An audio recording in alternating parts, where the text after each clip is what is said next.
grâce de connaître Christ. Oh, là je t'emmène dans des vrais sujets de prière. Alléluia. Oui, on va élever un peu le niveau des prières des chrétiens du monde occidental, où il n'y a pas de persécution. Donne-moi la grâce de connaître mon mari. Donne-moi la grâce de le discerner parmi 10 000. Donne-moi la grâce de connaître la couleur de ses yeux. On avance. Oh, élève le niveau, élève le niveau, élève le niveau. Accorde-moi la grâce de te connaître. Ces choses qui étaient pour moi des gains, je les ai regardées comme une perte. Je suis prêt à les perdre. Et toutes ces choses même, je les regarde comme de la boue à cause de l'excellence. Mais de quelle chose il parle? Hébreu, né d'hébreu. Ça veut dire que j'ai une seule culture, c'est la culture hébraïque. C'est comme si quelqu'un dit, nous les Bamileke, on n'a pas de mélange. Nous les purs français, on n'a pas de mélange. C'était des motifs de fierté. Paul dit ces choses qui étaient pour moi des gains. Mon diplôme, mon nom de famille, mon honneur, le rang auquel j'appartiens. Ce sont des sujets de fierté dans la chair. Paul dit ces sujets de fierté-là, je les mets ensemble. Je regarde toutes choses comme une perte à cause de l'excellence, de la connaissance de Jésus-Christ, mon Seigneur, pour lequel j'ai renoncé à tout. Je regarde toutes choses comme de la boue, afin de gagner Christ, afin de connaître Christ. C'est-à-dire de connaître la puissance de sa résurrection. Il n'y a que ça qui compte pour moi.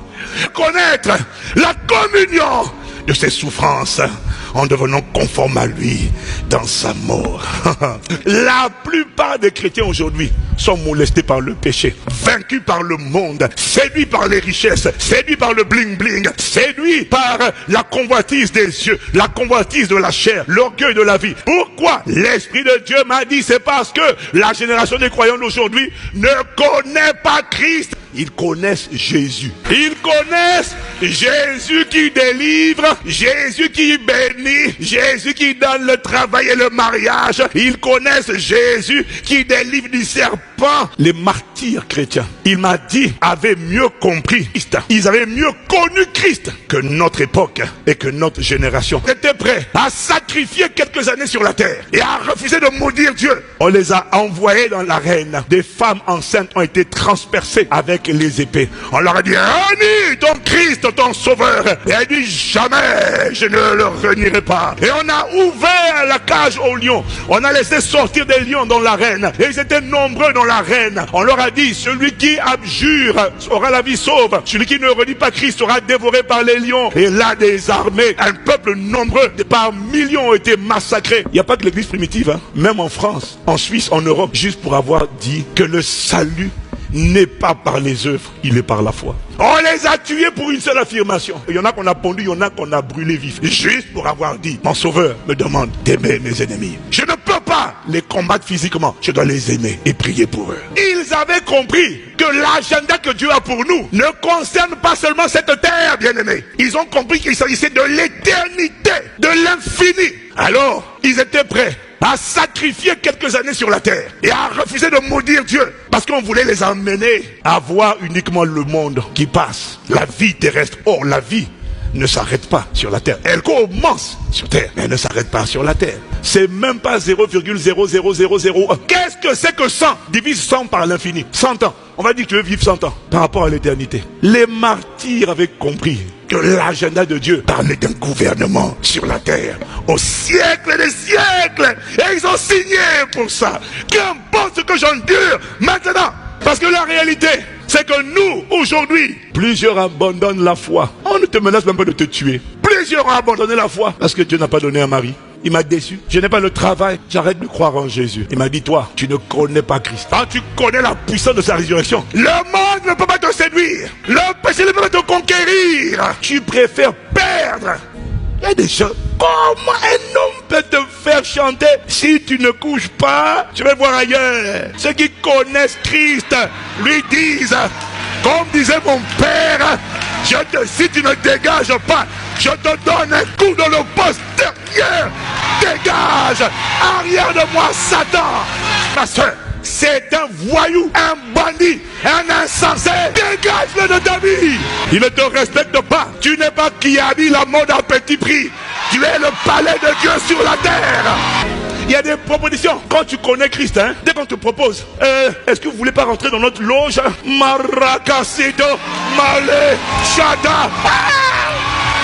Tu penses que la valeur de mon âme c'est des millions d'euros là? Mon âme n'a pas de prix, mon ami. Tu ne peux pas m'acheter, tu ne peux pas me corrompre. Je suis trop cher, je suis trop cher, je suis trop cher, je suis trop cher. Tout ce que tu as ne peut pas servir à m'acheter. Il y a un seul prix qui a permis d'acheter, c'est le sang de Jésus, le Christ, le Christ. Résume seulement en une phrase. Donne-moi la grâce de te connaître, c'est-à-dire la puissance de ta résurrection. Là, dès que tu as dit les deux là, tu l'as dit, je veux te connaître. Et quand tu pries comme ça, la grâce que tu demandes est la grâce qui déverse. Soudainement, tu sens venir sur toi une capacité. De qui ressent cette grâce? On n'arrive pas à les séduire. On n'arrive pas à les corrompre. Tu lui proposes de courir. La grâce là se lève et dit, maman, couvre ta poitrine. Non, pasteur, c'est pour mieux te séduire. Oh, malo. Quand je veux ouvrir les yeux, je t'exhorte par les compassions de Christ à avoir disparu de ma vue. Si tu ne couvres pas ton vêtement, je te conseille quand je vais ouvrir les yeux d'avoir déguerpi. Parce que le pasteur, bon là, tu vas trouver qu'il est bizarre. Parce que le zèle de sa maison dévore. Il y a une vérité que le monde a accepté, a assumé. C'est qu'il n'y a aucun être humain qui ne connaît pas la souffrance. Tous les êtres humains, depuis le péché d'Adam, savent que dans la vie, il va falloir souffrir. Les gens ont accepté l'idée de souffrir pour trouver le frère, persévérer, patienter, guetter, épier, faire des allers-retours jusqu'à ce qu'il te voie. C'est une souffrance. Parce qu'il faut te faire remarquer. Mettre les hauts talons là. Hey,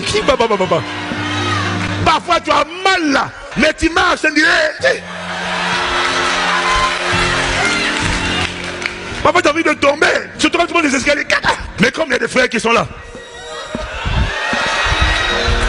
Les femmes ont appris dès l'enfance, on leur dit depuis l'enfance. Ah ma fille, il faut souffrir pour être. Donc tu dois souffrir. Tu dois aller chez la coiffeuse. Tu dois passer des heures. Là où nous on a passé la tondeuse.